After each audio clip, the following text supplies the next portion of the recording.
جی، بھارت کا میڈیا پڑھیں تو اب انہوں نے ایک نئی کہانی شروع کر دی ہے جو کہ ان ایکسپیکٹڈ نہیں ہے۔ میں یہ توقع رکھ رہا تھا کہ بھارت اس قسم کا شوشہ چھوڑے گا۔ آج میں کچھ بھارت کے اخبارات پڑھ رہا تھا تو وہاں پہ اب یہ کامنٹری چل رہی ہے کہ جی جو اس وقت بنگلہ دیش میں ہنگامے ہو رہے ہیں، احتجاج ہو رہے ہیں، تو یہ پاکستان اس کے پیچھے ہے، اور وہی گھسا پٹا جو بھارت کا ایک نیریٹو ہوتا ہے کہ جو جماعت اسلامی ہے، جو اب بینڈ آرگنائزیشن ہے بنگلہ دیش میں، اس کو پاکستان، چونکہ پاکستان کے ساتھ پاکستان کو بڑی ہمدردی ہے جماعت اسلامی کو۔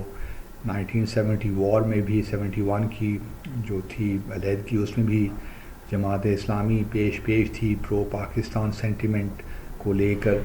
تو اب انہوں نے یہی بات کہنا شروع کر دی ہے کہ جی یہ تو پاکستان ہی جماعت اسلامی کو اور جو بھی اسٹوڈنٹس اس سے ایفیلیٹڈ ہیں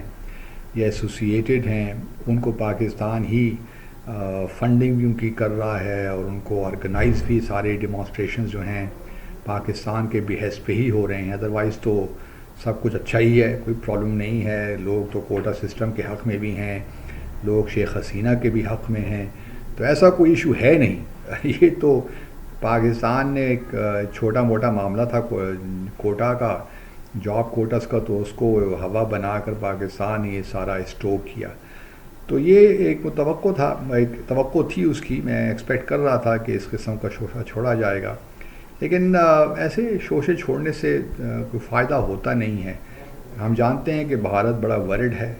شیخ حسینہ کی حکومت کو لے کر۔ ان کو خطرہ یہی ہے کہ اگر شیخ حسینہ کی حکومت چلی جاتی ہے تو پھر بنگلہ دیش جو ہے شاید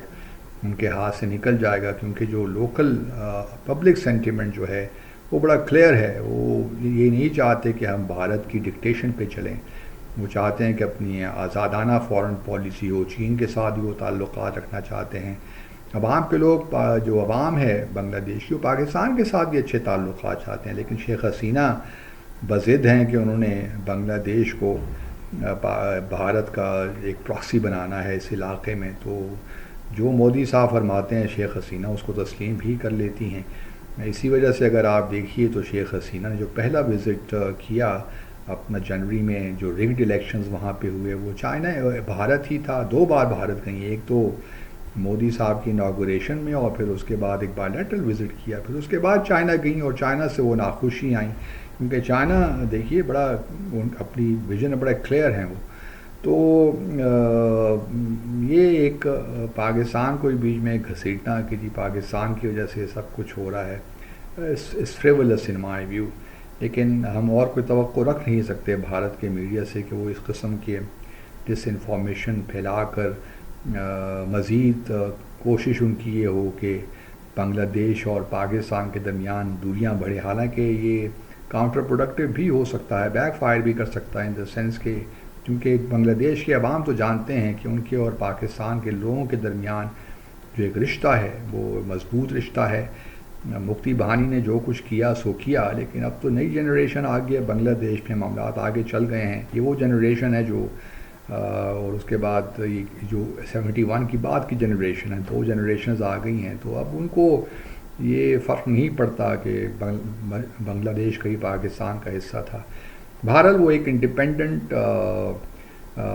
بنگلہ دیش چاہتے ہیں جو اپنے جو خود مختاری کے ساتھ اپنے فیصلہ کر سکے، لیکن شیخ حسینہ نے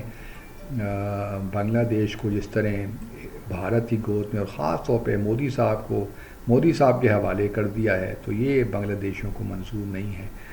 تو بھارت اپنا پروپیگنڈا کرتا رہے، لیکن پروپیگنڈا زیادہ عرصہ چلتا نہیں ہے، کچھ اس کی شیلف لائف ہوتی ہے لمیٹڈ، لیکن بہرحال حقیقت بالآخر سامنے آ ہی جاتی ہے۔ اللہ حافظ۔